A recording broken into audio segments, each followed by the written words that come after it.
Ce matin, dans l'heure, c'est la République qui a été attaquée. Gabriel Attal, très solennel cet après-midi à l'Assemblée nationale, juste après le recueillement des députés.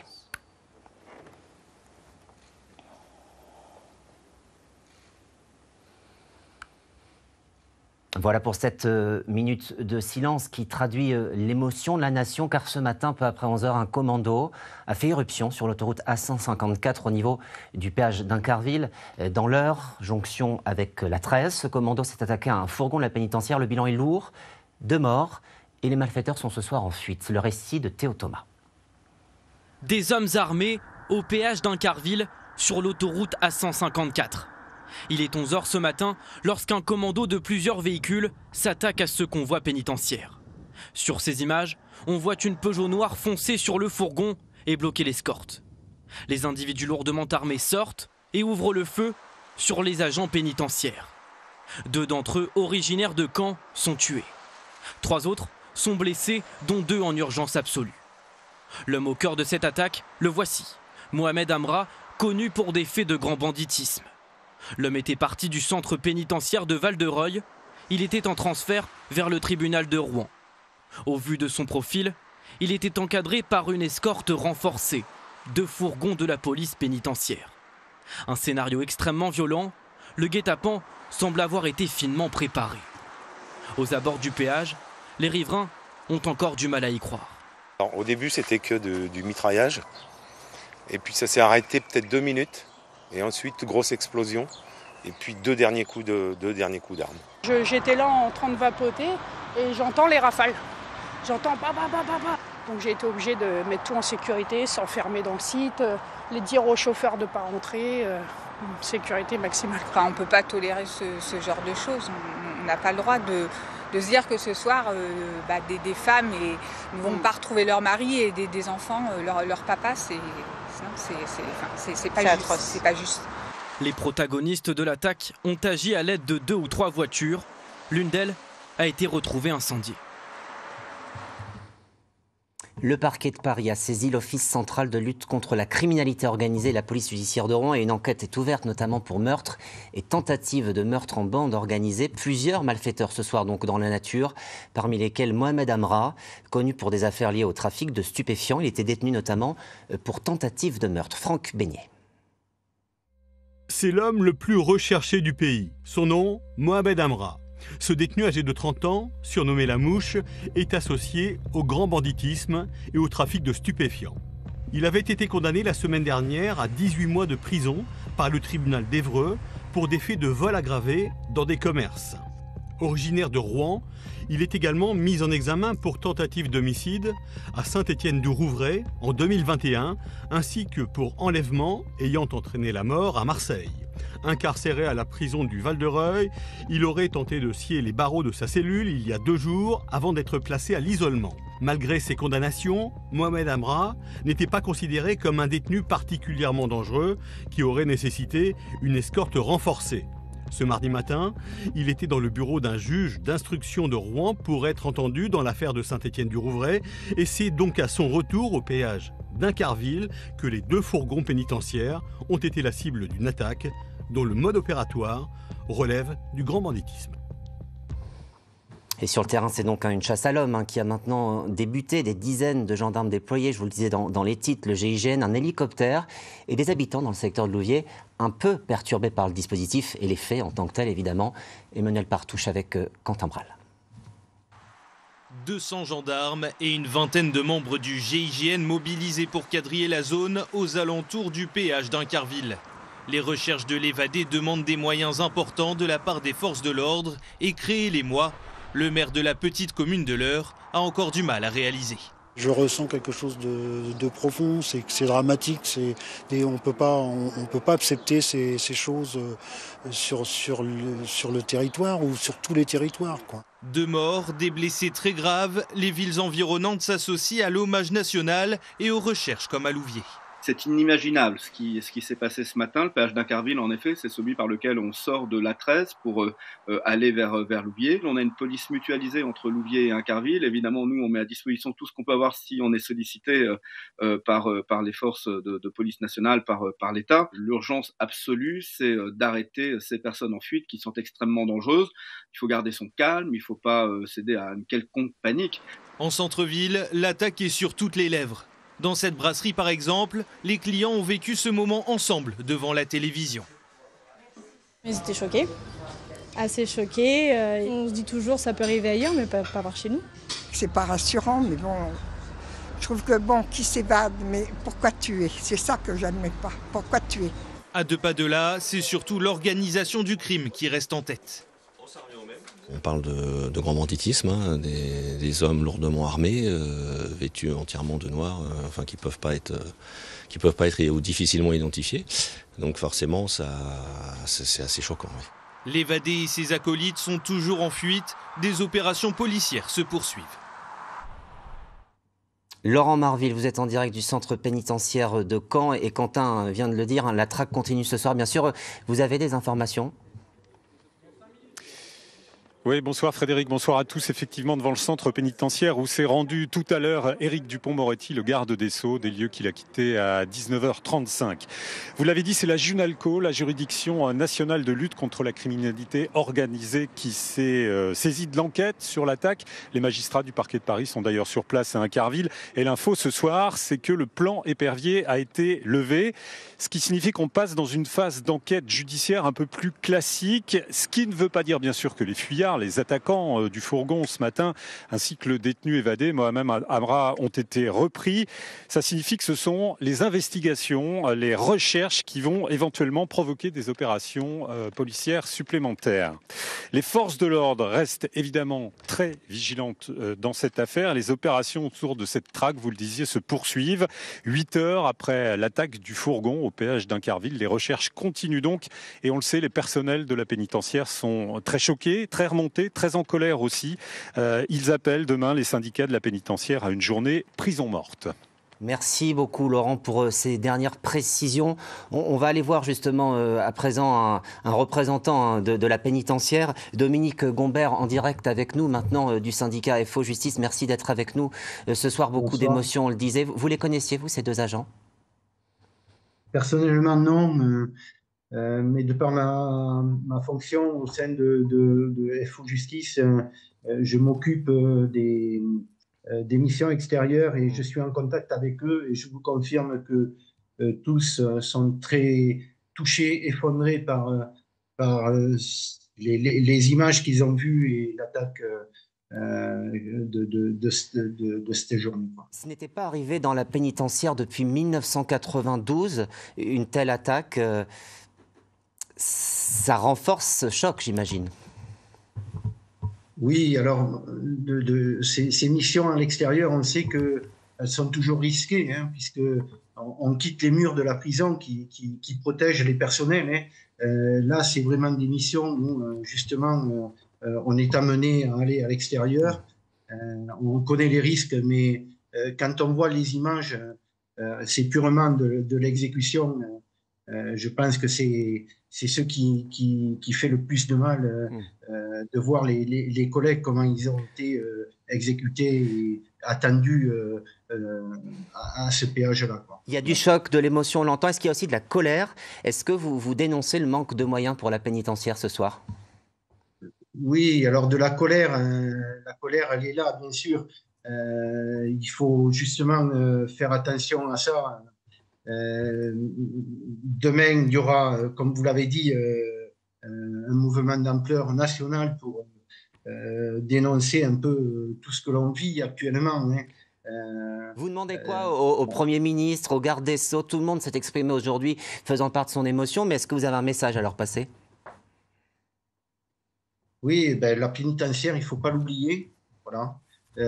On a des hommes et des femmes qui, tous les jours, font des kilomètres et des kilomètres pour que la justice soit rendue, pour que les victimes puissent avoir un retour sur tous ces méfaits. Et je pense qu'il va falloir avoir une vraie réflexion sur les moyens et comment on peut faire évoluer cette justice, notamment pour éviter d'avoir des collègues qui font 1400 km dans la journée pour passer 10 minutes dans le bureau d'un magistrat pour faire juste appliquer une signature ou refuser une demande de Vous souhaiteriez qu'il y ait des visios, par exemple, plutôt que des extractions, c'est ça? Vous souhaiteriez des visios plus que des extractions? Je pense qu'il faut avoir une réflexion sur ça. On a des juges qui actuellement vont aussi dans les établissements, notamment les JAP, tout ça. Est-ce que peut-être aussi il n'y a pas un travail à faire sur tout ça? Les niveaux d'escorte, j'ai eu des collègues encore dernièrement, peut-être banaliser les véhicules de manière à ce qu'on ne soit plus trop identifiable. Voilà, il y a des revendications et j'espère qu'elles seront entendues et qu'on pourra s'asseoir autour d'une table et que les personnels pénitentiaires soient entendus. Merci beaucoup Dominique Gombier pour cette première réaction ce soir sur France 3 Normandie au cœur de cette édition spéciale où nous revenons avec toutes nos équipes sur cette attaque d'un fourgon ce matin dans l'Eure au niveau du péage d'Incarville. Les élus se sont beaucoup exprimés au plus haut niveau. Toutes mes pensées vont aux familles, aux victimes, à leurs familles, à leurs collègues, a rapidement réagi le garde des Sceaux ce matin après cette attaque tragique. Éric Dupond-Moretti au centre pénitentiaire de Caen cet après-midi pour soutenir les collègues des deux agents décédés, tous deux pères de famille. La compagne d'un des deux était enceinte de 5 mois. Nicolas Dalodier avec Cyril Duponchel. Le garde des Sceaux est arrivé ici un peu avant 17h dans un convoi de voitures aux vitres teintées dans une ambiance lourde et sous escorte policière. Le convoi s'est engouffré par le portail vert que l'on voit juste derrière moi. Il s'agit du portail du PREJ, le pôle régional d'extraction judiciaire. À l'intérieur, le garde des Sceaux s'est entretenu avec les proches, les familles des victimes de cette attaque, ainsi qu'avec leurs collègues pendant plus d'1h30. À l'issue, il a fait une déclaration à la presse, à notre micro, une déclaration où il a exprimé qu'effectivement, pour l'instant, il était important de respecter le temps du deuil, qu'ensuite, évidemment, cette attaque allait provoquer de nombreuses questions auxquelles il faudra répondre. Merci beaucoup Nicolas pour le compte-rendu de cette visite. Le garde des Sceaux qu'on écoute à présent. Naturellement, ils sont effondrés, comme vous pouvez l'imaginer. Et pour certains d'entre eux, culpabilisés. Se disant, mais pourquoi nous n'étions pas dans les fourgons de transfèrement? Pourquoi ce n'est pas nous? Pourquoi c'est eux? Puis ils ont évoqué évidemment un certain nombre de mesures, de choses qu'ils souhaiteraient voir changer. Même si le moment n'était pas à ces réflexions, mais elles seront conduites. La classe politique réagit vivement depuis la fin de matinée. Magali Nicolin, dans un instant, nous fera une revue des principales réactions dans la région et ailleurs. Écoutons tout d'abord le Premier ministre Gabriel Attal en début d'après-midi, donc je vous le disais tout à l'heure à l'Assemblée nationale. Au nom du gouvernement, en notre nom à tous, je veux leur rendre hommage. Notre peine, c'est celle de tout un pays choqué par cette attaque d'une violence inouïe, par la brutalité et par la lâcheté de ses auteurs. Tout sera mis en œuvre pour retrouver les auteurs de ce crime abject. Tout. Le plan épervier a été déclenché. Nous n'économiserons aucun effort, aucun moyen. Nous les traquerons, nous les trouverons, et je vous le dis, ils paieront. Nous le devons aux victimes, nous le devons à leurs familles, à leurs proches, nous le devons à tous les membres de l'administration pénitentiaire, nous le devons à tous les Français. Et donc le plan épervier a été levé depuis, vous l'entendiez tout à l'heure, avec les dernières précisions de Laurent Marville sur l'enquête et les forces déployées sur le terrain. Alors je le disais Magali, beaucoup de réactions. Oui, des réactions, Frédéric, qui vont toutes dans le même sens, à savoir la condamnation. Le couple présidentiel a d'abord réagi, Emmanuel Macron sur son compte X, qui parle d'un choc pour nous tous. La nation se tient aux côtés des familles, des blessés et de leurs collègues. Tout est mis en œuvre pour retrouver les auteurs de ce crime, afin que justice soit rendue au nom du peuple français Français, nous serons intraitable, dit-il. La première dame, de son côté, assistée aux obsèques de Bernard Pivot dans le Rhône. Elle s'est également exprimée. Je vous propose d'écouter Brigitte Macron. Tout ce qui s'est passé ce matin, c'est une abomination. Donc je voulais dire toute ma solidarité. Je l'ai appris dans la voiture tout à l'heure. À tous ceux qui exercent cette fonction, à tous les collègues, à toute la famille, on est totalement avec eux dans ce qu'ils ont vécu aujourd'hui. Autre réaction dans notre région, celle du président du département de l'Eure, Alexandre Rassaert, sur son compte Facebook, se dit glacé d'horreur par cet effroyable carnage, une attaque qui n'a laissé aucune chance aux agents du service pénitentiaire. Il pense à tous ceux qui, chaque jour, assurent la surveillance des détenus au péril de leur vie. De son côté, le président de la Normandie, Hervé Morin, salue le sang-froid du conducteur du car Nomade qui se trouvait au péage à ce moment-là et qui a mis en sécurité les passagers. Philippe Brun, le député PS de l'Eure, est également touché par ce drame survenu dans sa circonscription. Il était d'ailleurs à quelques centaines de mètres ce matin lorsque cela s'est produit. Nous l'avons joint en fin d'après-midi. Il rend hommage à l'administration pénitentiaire qu'il faut, selon lui, protéger davantage. On l'écoute. Moi, je veux rendre hommage à ces familles endeuillées, rendre hommage à toute cette administration, cette belle administration pénitentiaire, si peu valorisée dans notre pays et pourtant si essentielle à la continuité de l'État et à notre sécurité collective. Il était évident que la suppression progressive de l'accompagnement de ces agents de service pénitentiaire par les services de police est en effet un facteur de vulnérabilité et en effet, je crois qu'il faut aujourd'hui renforcer leur présence. Le président du Rassemblement national évoque l'effroi et une immense tristesse suite à la mort des agents. Jordan Bardella, sur son compte X, parle d'une véritable sauvagerie qui s'abat chaque jour sur la France. Et puis d'autres réactions qui émanent des préfectures de Normandie et de l'Eure sur leurs comptes X respectifs. Le préfet de Normandie et de la Seine-Maritime qui adresse ses sincères condoléances aux familles des agents décédés dans l'accomplissement de leur mission. Actuellement, on l'a dit, tous les moyens sont mis en œuvre pour interpeller les auteurs de cet acte effroyable. Message quasiment similaire pour Simon Barbre, le préfet de l'Eure, qui soutient l'ensemble des agents pénitentiaires et qui précise qu'une cellule d'aide psychologique est joignable en composant le 15 pour tous les témoins de l'attaque. Merci beaucoup Magali pour ces premières réactions politiques. Prenons maintenant un petit peu de recul, si on peut le dire ainsi, avec un nouvel invité, Joachim Pueyo, le maire apparenté PS d'Alençon, ancien directeur des centres pénitentiaires de Fleury-Mérogis et de Fresnes. Bonsoir monsieur, merci d'être avec nous. Bonsoir. On a clairement là affaire, a priori, à un commando très organisé, on l'a vu. Comment ce détenu a-t-il pu donner des infos très précises à ses complices sur le déroulé de cette matinée, selon vous ? Je voudrais quand même apporter tout mon soutien aux familles, aux agents qui ont été tués. Et j'ai une pensée très forte à leurs familles, aux blessés et puis à la communauté pénitentiaire parce que je suis issu des services pénitentiaires et j'ai été particulièrement ému d'apprendre ce qui s'est passé ce matin. Tuer froidement des personnels qui faisaient leur travail, c'est vraiment horrible. Et j'ai bien écouté également le Premier ministre, le Président. Je crois qu'on est tous derrière les services pénitentiaires. Par rapport à votre question, il est vrai que le commando était bien informé. C'était un guet-apens qui a été particulièrement bien préparé parce qu'ils avaient eu des informations précises.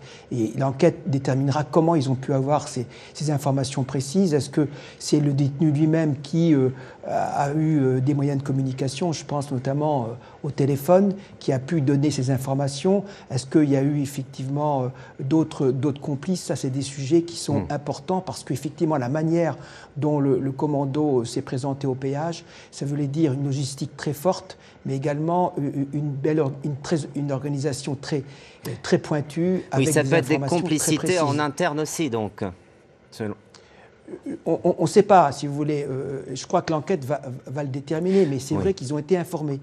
Et c'est vrai que lorsque vous faites des transferts entre établissements pénitentiaires ou vers l'hôpital, généralement, les services pénitentiaires sont tout à fait discrets sur le parcours, sur la date. Alors, Monsieur Pueyo, justement... Mais là, il s'agissait d'une convocation judiciaire. Donc, le détenu était au courant qu'il était convoqué par un tribunal, par un magistrat du tribunal de Rouen. Donc, il connaissait la date. Oui. Peut-être l'heure aussi. Et ensuite, eh bien, des informations ont été transmises à ses complices qui n'ont pas hésité à utiliser effectivement des armes lourdes pour tuer quasiment. Ces transferts de prisonniers, c'est toujours, Monsieur Pueyo, je me permets, ces transferts de prisonniers, c'est toujours très délicat. Aujourd'hui, ce sont des agents pénitentiaires et ceux depuis 2019. Est-ce qu'ils sont assez formés ? Parce que là, on voit que c'est un commando très armé. Oui, écoutez, la décision avait été prise en 2010. En 2016, on a fait une évaluation. Donc, on a mis du temps pour permettre effectivement aux services pénitentiaires d'être organisés, de former les agents aux escortes, parce qu'auparavant... Selon vous, il n'y a pas un souci de formation de ces agents? Il ne faut pas remettre les policiers ou les gendarmes?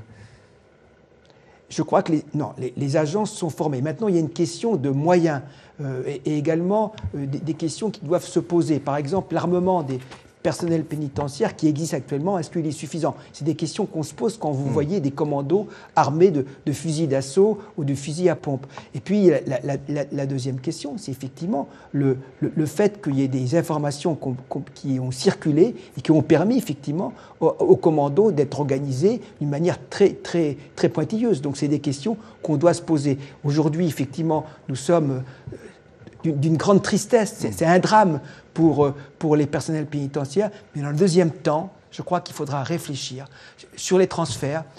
On a le système des visios. Est-ce qu'il ne faut pas les renforcer pour éviter certains transferts? C'est des questions qu'on doit se poser. Et sur les portables, est-ce qu'on peut agir? On sait qu'il y a des portables qui circulent et que ce sont des canaux. On a l'impression que l'administration est impuissante face à ce moyen de technologie. L'administration a mis en place des dispositifs, mais c'est vrai que ces dispositifs sont compliqués. On a mis des brouillages pour pas qu'on puisse, pour éviter de communiquer à l'extérieur. On a malheureusement des personnes qui, par tous les moyens, font rentrer des portables à travers les parloirs, à travers des projections également. Donc c'est vrai, c'est difficile. Et puis il faut donner des moyens également à l'intérieur des prisons pour que les personnels aient davantage de possibilités pour mieux contrôler effectivement les détenus au niveau de la sécurité. Un débat redémarre ce soir, bien sûr, avec ce drame. Merci beaucoup, Monsieur Pueyo, pour votre éclairage et votre expérience ce soir dans notre journal. Et bien sûr, cette attaque au fourgon et cette cavale, c'est une information évolutive à suivre sur notre site internet et sur laquelle nous reviendrons, bien sûr, demain dans nos journaux.